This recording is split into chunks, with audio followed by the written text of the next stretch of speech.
세례를 준비하시는 분들을 위한 6번째 시간입니다. 제6과 오늘의 제목은 하나님의 약속입니다. 오늘 참조할 본문은 창세기 3장 15절 말씀입니다. 내가 너로 여자와 원수가 되게 하고 너의 후손도 여자의 후손과 원수가 되게 하리니 여자의 후손은 내 머리를 상하게 할 것이요 너는 그의 발꿈치를 상하게 할 것이니라. 아멘. 지난 내용을 5번째 시간인 지난 내용을 다시 한번 복습하는 시간을 갖습니다.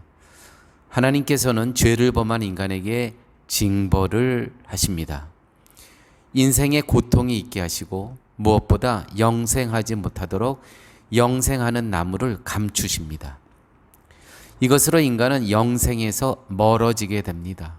그러나 세상은 깨닫지 못합니다. 하나님께 죄 지은 것이 없다고 합니다.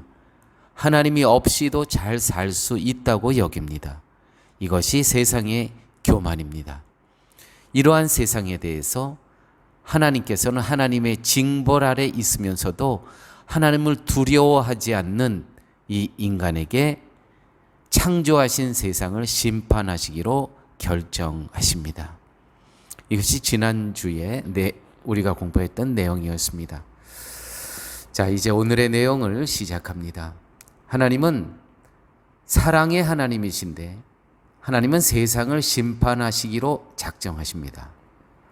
우리는 하나님의 사랑을 고통과 불행이 없게 해주시고 행복하게 살게 해주시는 것으로 여깁니다. 그렇게 생각합니다. 세상에서 편안하게 사는 것을 하나님의 사랑으로 여깁니다. 그런데 문제는 세상이 하나님이 주시는 좋은 것을 그것을 하나님의 선물로 여기지 않는다는 것입니다.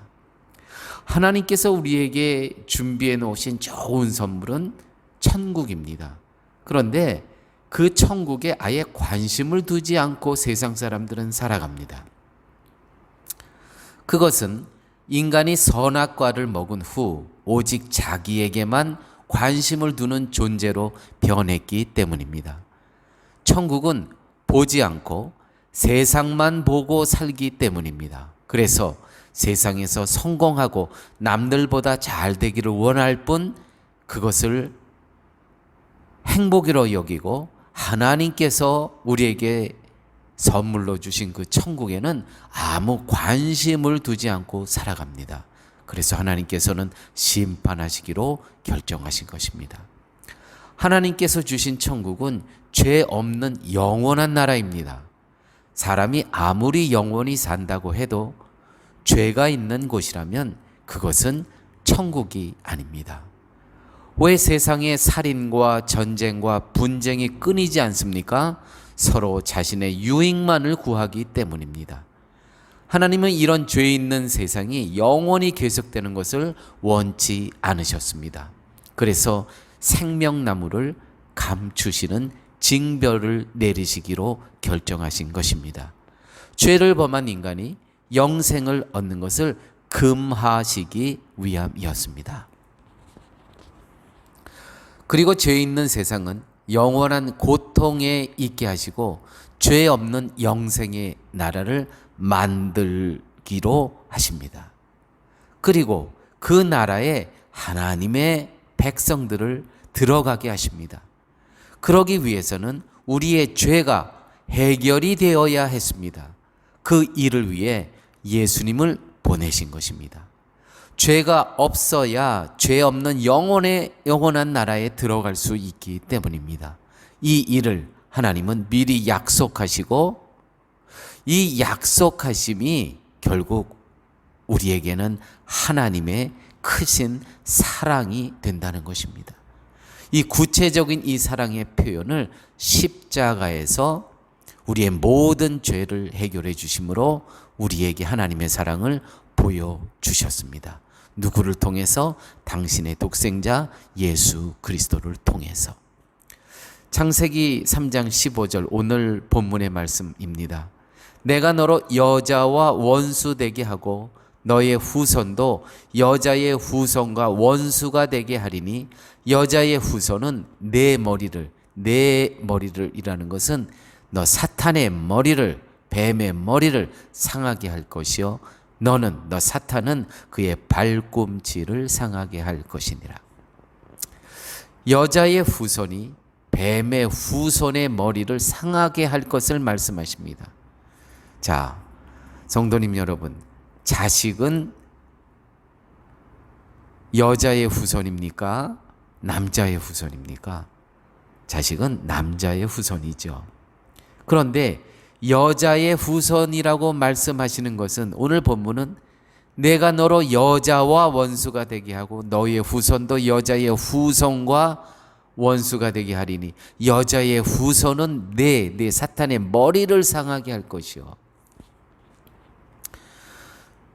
자식은 남자의 후손입니다. 그런데 여자의 후손이라고 계속 말씀하시는 것은 남자와 관계없이 여자에게서 태어난 후손임을 뜻하는 것입니다. 이 세상에 남자와 관계하지 않고 여자로부터 자식이 태어나는 일이 있을까요? 그런 경우가 있었습니까? 한 번도 없었습니다. 오직 한 분만이 남자와 상관없이 여자의 몸에서 태어나는 한 분이 계셨습니다. 그분이 바로 예수님이십니다. 그래서 오늘 본문 내가 너로 여자와 원수가 되게 하고 너의 후손도 여자의 후손이라는 것은 남자와 아무 관계가 없는 하나님께서 그 여자로부터 잉태케 하신 그분을 통해서 내 머리가 상하게 될 것이요 너는 그의 발꿈치를 상하게 할 것이니라. 마태복음 1장 18절에서 21절 말씀에 예수님의 탄생에 대해서 잉태에 대해서 잘 기록되어 있습니다. 성령으로 잉태된 자가 이제 마리아의 몸에서 나올 것인데 요셉에게 하시는 말씀입니다. 그 이름을 예수라 하라. 이는 자기 백성을 죄에서 구원할 자임이라. 이렇게 기록되어 있죠. 성령으로 잉태되었다는 것은 남자와 상관없이 하나님에 의해 잉태된 것을 뜻합니다. 그러면 예수님은 왜 남자와 상관없이 잉태되어 세상에 오셔야 했을까요? 만약에 남자와 여자의 정상적인 관계에서 오시면 예수님도 아담의 후손이 됩니다. 아담의 후손은 모두 죄 가운데 태어난 존재입니다. 그렇다면 예수님도 죄인으로 오신 것이 되고 죄인이 죄인을 구원할 수 없기 때문입니다. 하나님은 이런 계획을 세우시고 자기 백성을 죄에서 구원하시기 위한 약속을 하신 것입니다. 이것이 하나님의 사랑입니다. 사탄의 힘을 인간이 물리칠 수 없고 사망에서 빠져나올 수가 없습니다. 이것은 인간의 힘으로 불가능합니다. 이런 우리를 위해 예수님을 보내셔서 사탄을 멸하시고 죄에서 건지시겠다는 것이 하나님의 뜻이고 약속이고 사랑이셨습니다. 시편 68편 20절에서 21절 말씀입니다. 하나님은 우리에게 구원의 하나님이시라. 사망에서 피함이 주 여호와께로 말미암거니와 그 원수의 머리 곧 그 뇌가에 항상 행하는 자의 정수리는 하나님이 쳐서 깨치시리로다. 사탄의 머리 정수리를 쳐서 사탄으로부터 해방시키시고 죄 없는 영원한 나라로 들어가게 하시겠다는 것이 하나님의 뜻이었고 하나님의 약속이며 하나님의 사랑이셨다는 것입니다. 그래서 우리는 예수 그리스도의 그 십자가의 은혜로 우리는 영원한 나라의 자녀, 영원한 생명을 얻은 존재로 이 땅을 살아가게 되는 것입니다.